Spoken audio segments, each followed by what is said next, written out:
because I went up to him in the hallway 20 minutes ago and said, would you be willing to play?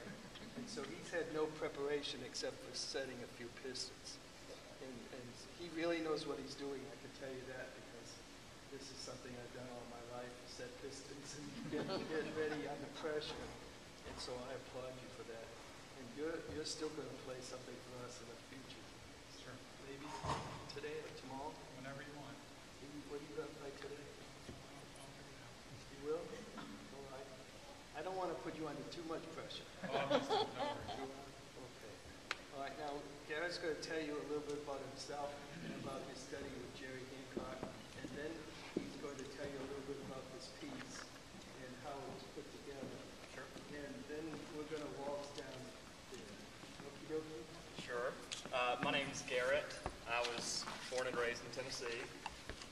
Went to Vanderbilt and went to Carson College, good old Baptist school in the South, and got a master's degree from UT Austin with Dr. Hancock.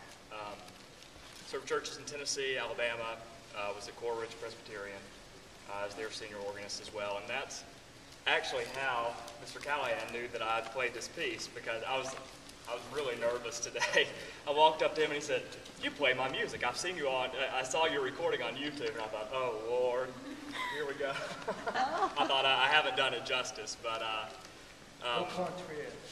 I love the suite. This suite was, it's called the Kilgore Suite. Show him the cover. Sure. This was the first trumpet ensemble in the United States. It was right here in Kilgore, Texas. And it's one of the Texas Skinners, as they're known. And it's a beautiful, beautiful organ. First Presbyterian Kilgore, is that right? And when I registered this and recorded it at Coral Ridge, I had in mind all those wonderful Skinner colors that are known as that, that American sound. And I thought, what a great way to do that with an American hymn. And Mr. Callahan was so wonderful in writing this set of variations on an American hymn for sort of the quintessential American organ. But in here, there are no registration marks. He just says solo and has dynamic markings. So that's where our creativity sort of takes over. And, even he says solo, but what the heck? You can change solos. And this organ has so many great solos. Use as many as you can. And here in the musette, I'm taken back to the clairemont and, French sort of things like that, and thought, why not use the Zimmelstern? We get to use the Zimmelstern. Yay! But he didn't mark that, but I don't know any problem in using it. And if it's there, we might as well use it. And the same thing here, says a solo flute, 2-foot in the pedal. Well, the one thing this organ doesn't have is a 2-foot flute in the pedal. So I just super coupled it from the solo. So you have to look for things, you have to find them where you can get them. And actually, I think that when I recorded this, I used that on a 4-foot flute. I think it works just as well. Down the octave, and it's just as fine. But this is variations on Holy Manna. Now wait a minute till we get out there. Okay. And by the way, you can listen to Garrett play this on YouTube when you get home. Mark. Yeah. Yes, ma'am.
Patrick, are you going to play something?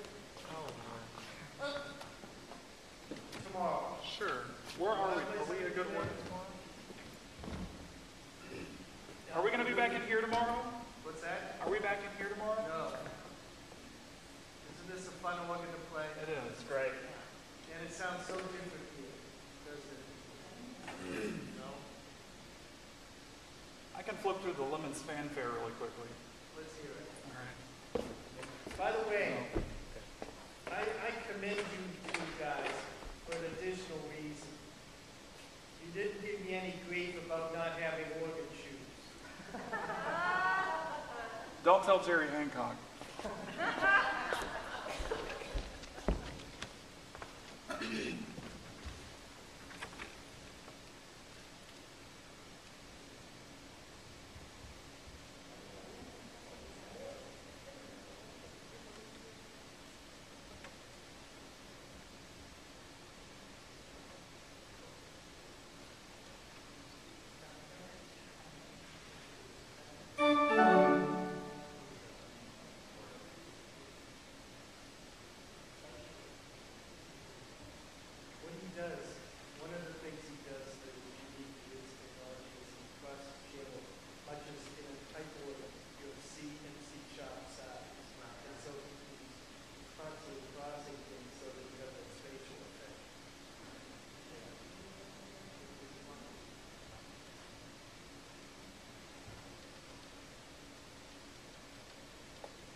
clear as crystal.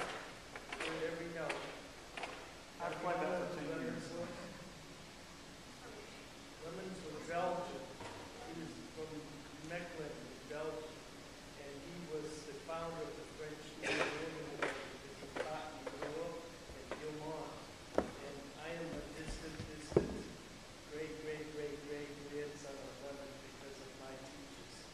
And I had the privilege of studying with Florpeters in the cathedral in Mechelen. And sometimes his dear wife would come to my lessons.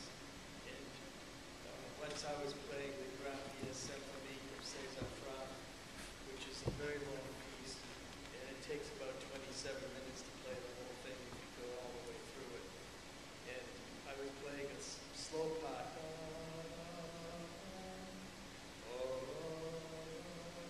It's so beautiful. And he tapped me on the shoulder and he said, "Not so slow." And so I, of course, played it the way that he asked me to. And then as we were putting on our coats after the lesson, Mrs. Peters came up behind me and whispered in my ear, "I like your tempo better." Now, Lemons had the good sense and good fortune to marry a very distinguished opera singer, Madame Sherrington. And he spent at least 5 years of his life in England with her doing opera programs and accompanying. A lot of people don't know that. But he wrote a tremendous amount of music, and a great deal of it is available for free. Uh-oh. Someone has recorded him. Now, you can look on those two sites that I mentioned this morning, the IMSLP and the Werner Icking site. Both of them have good things, and they're not duplicates. Werner Icking has some things that ISMLP doesn't have. And there's quite a bit of Lemons and little-known Lemons that I like to study. And he wrote a lot of music, and so it's now available for a long time. You know, when I was these guys' age, I was living in Washington, D.C., which I call the District of Corruption, not the District of Columbia. And in those days, I used to go to the Library of Congress and deal with microfilms and all this. And now, you know, all you have to do is go into your little computer room, and it's so easy, isn't it? But look at these pieces of these composers that aren't often played, because a lot of them really deserve to be resurrected. Now, any questions about that piece? How many play that piece? Good. Yeah, he has a lot of good pieces. He has 3 sonatas. Have you ever played those sonatas? Well, there's a fanfare fugue that's the last movement of one of them. And I recorded it a long time ago at St. Louis Cathedral. It's a very good fugue.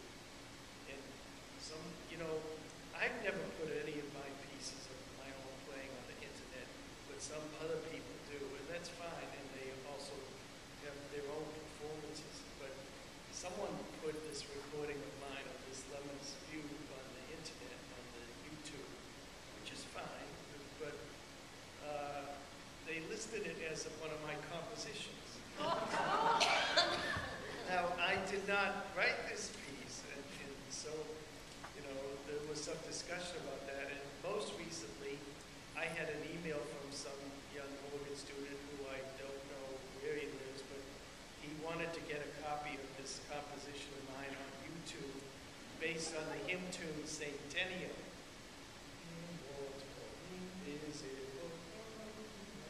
Well, anyway, I know I have written some music on Sanctennial, but I wasn't sure where it was, and so I listened to this thing, and as the music kept going on, I said to myself, I didn't write that piece.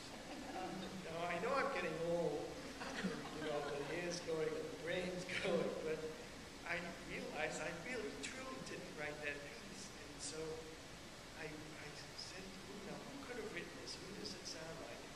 And I said, well, it sounds a little bit like Paul Mons, but it could also be Michael Burkhart, who has written some beautiful music. And so I wrote back this fellow, I said, I wanted to be diplomatic because I wanted not to be in any case prove that I was senile. In case I did write it, you know, I was 99.9% sure that I didn't. anyway, I wrote him back, and this is about a week ago, and I said, you know, this piece, I'd like to find out who published it, and can you find this out? And he says, well, I don't know, and that's why I asked you. And so I said, well, I'll try to find out. So I finally got a hold of the man who had posted this performance on the YouTube, and I said, I have a bizarre request. Could you tell me the publisher of this piece? Well, lo and behold, a few days later, he wrote me back and he said, I am so sorry to tell you that you did not compose this. Indeed, it was by Michael. And so I was able to write this other young fellow back and say, here's where you need to go to get this piece. But there are some interesting things on the YouTube. Okay, now we're going to go back to work. Okay, and if you want to sit here, that's fine, but I'll tell you what I'm going to do. These seats are nice. I'm going to go up and play a few pieces that are of a very simple nature. I have not registered, so I'm going to tell you what I'm going to use. Okay, and I'm going to experiment here, which is good because you get to see me registering the piece actually here in front of you.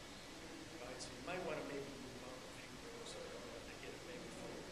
And I'm going to play a couple of Baroque pieces and of a simple nature. And then I'm going to play a couple of my pieces from the suite in classic style. And these are, as the name suggests, in classic style. Okie doke.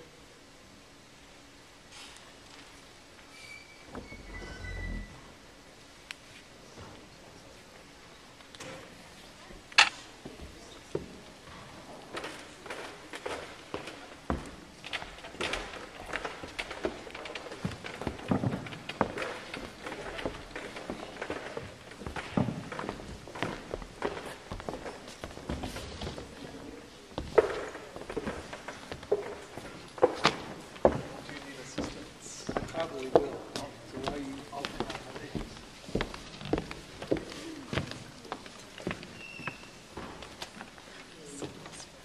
of course. And it's got some nice pictures here, you know.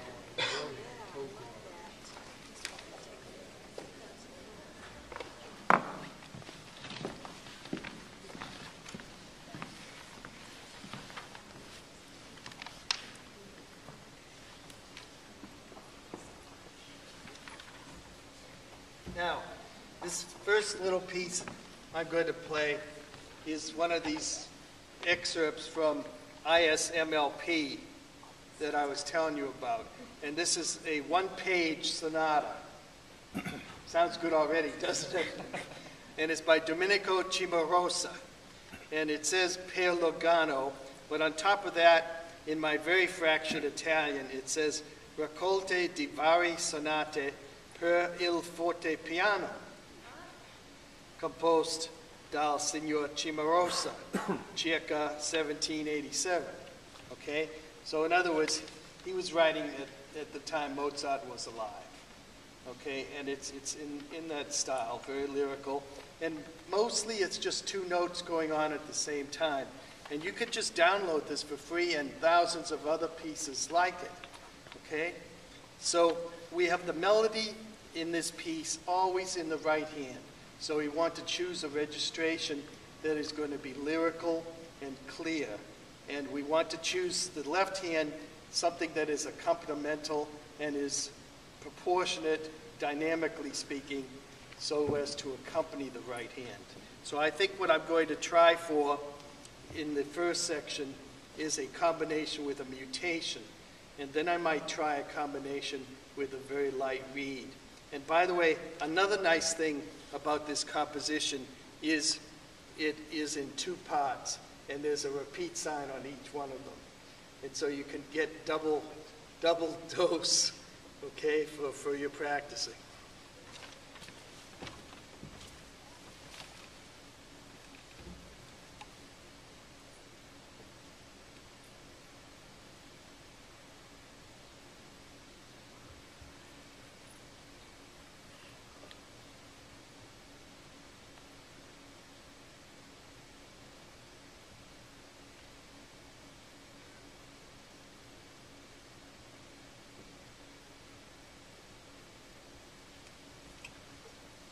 One thing that this organ has that I like very much, that of course you can't have on a pipe organ, is this little button that says grate and pedal enclosed. In other words, you can make the entire organ expressive. And that really is a tremendous help in playing a great deal of music.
Wouldn't that make a nice prelude?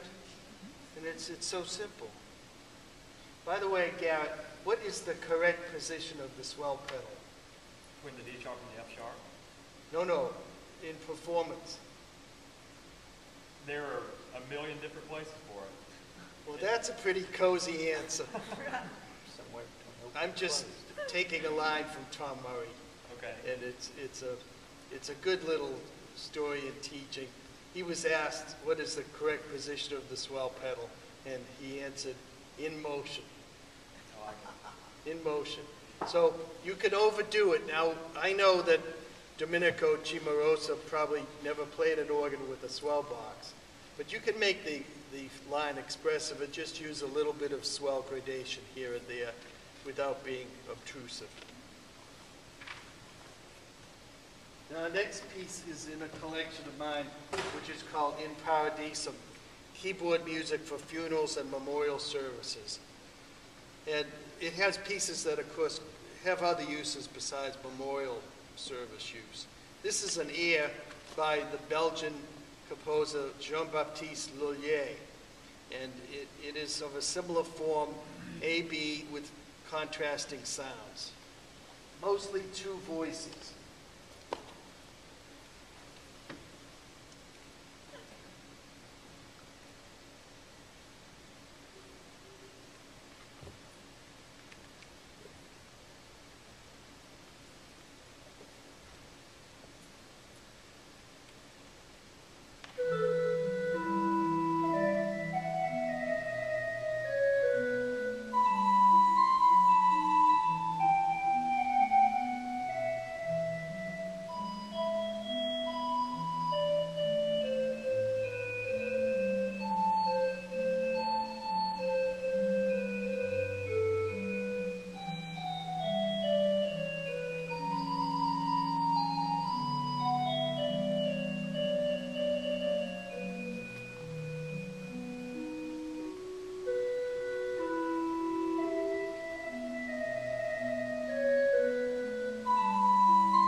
simple.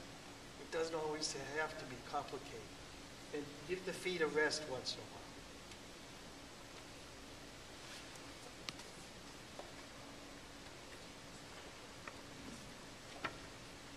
I think I'll play something entirely different.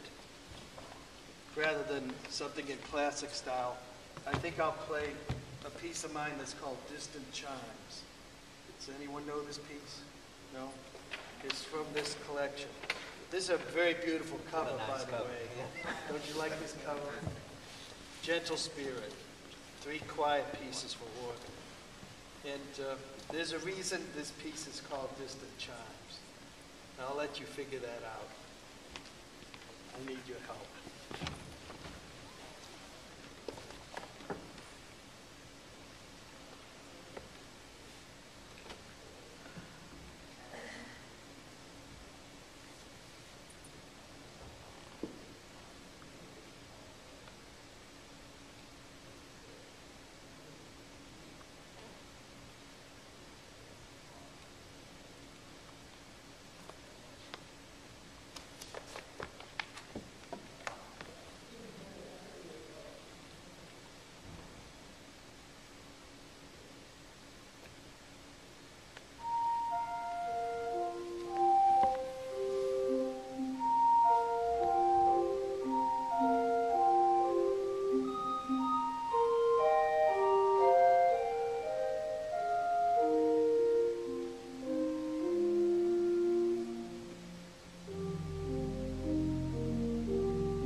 figure out why it's called distant chimes?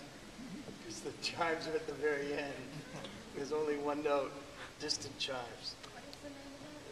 This is called Gentle Spirit, 3 quiet pieces for organ. And it's published by Concordia. And they were very inspired when they chose this beautiful cover. My dad was in the graphic arts. He was a lithographer. I have a great love for art and architecture, and I guess I'm always thinking about these covers and hoping they'll do the best. And sometimes they do, and sometimes they don't. But the poor composer doesn't have any say in it.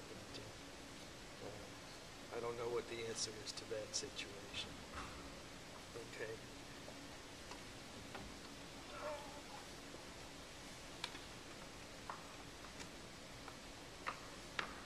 I'd like to turn to something we talked about this morning, this book, The Art of Hymn Playing. And I have 3 little settings here of a well-known hymn tune. Every tune has a name, you know, and this one is called Bradbury because of William Bradbury, the great gospel writer. And he lived from 1816 to 1868. Anyway, there are just 3 little settings, and the first one is very straightforward, just for 3 voices, 1 in the melody in the right hand, and then 2 accompanimental voices in the left hand. And the second setting is somewhat similar with a little bit different harmonization. And the third one is somewhat in the purple chord style.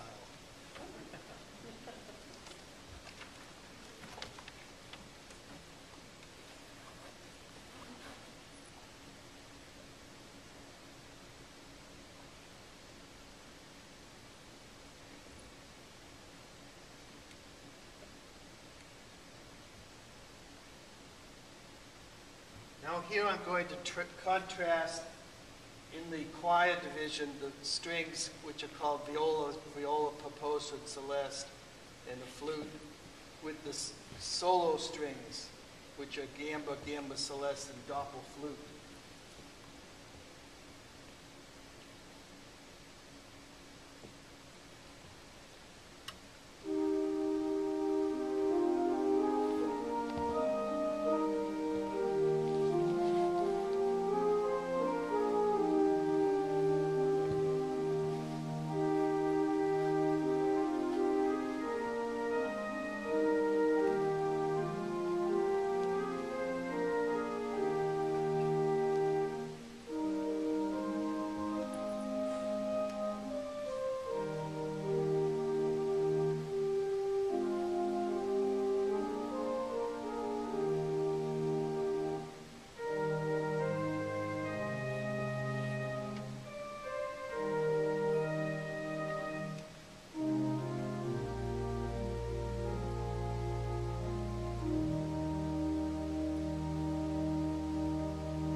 some of the theater organ stops.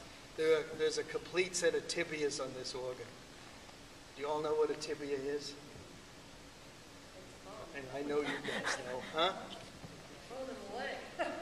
This is a tibia, which is just a big fat open, wooden flute.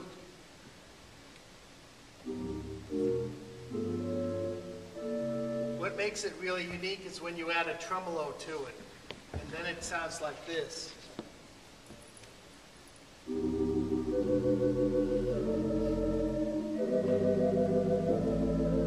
you could get a 4-foot tibia.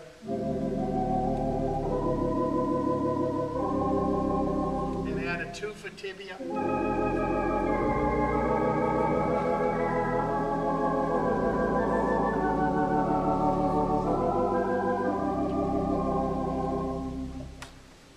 That's a very special effect, and you wouldn't want to play a church service on that sound.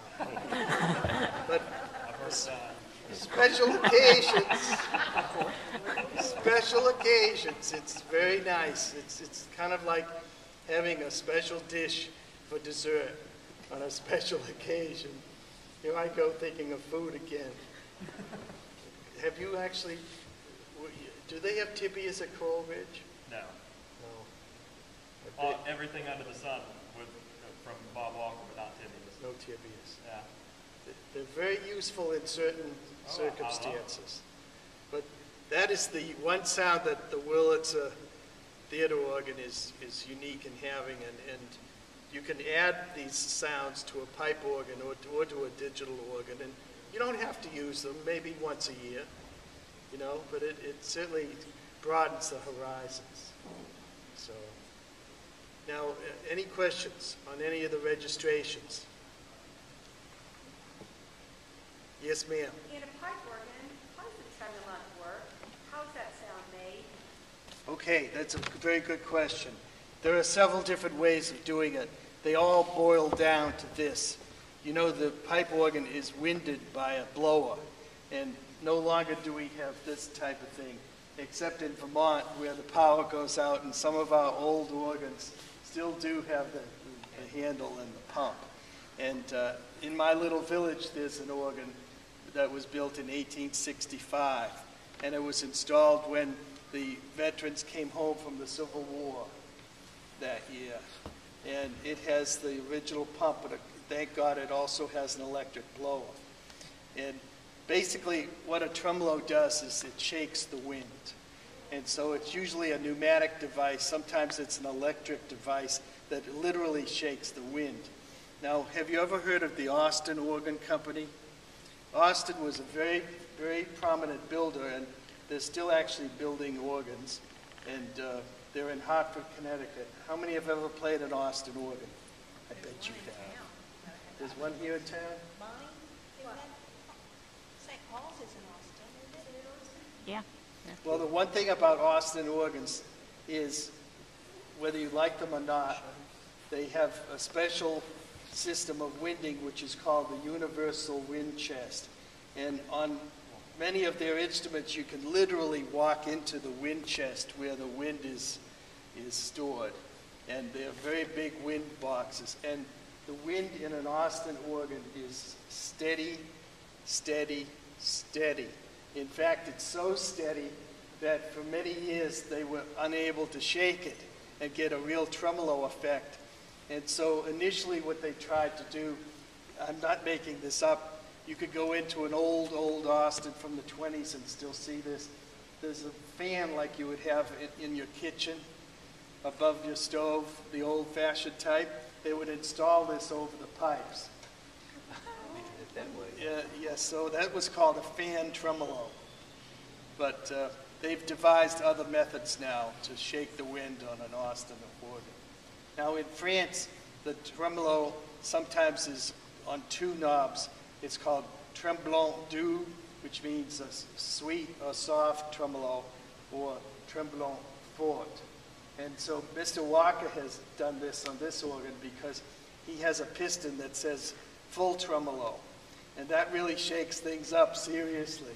I'll give you an example. Here's the regular tremolo.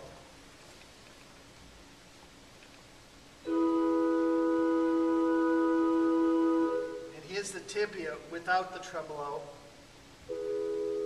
Here it is with the tremolo. Here it is with the full tremolo. Get ready.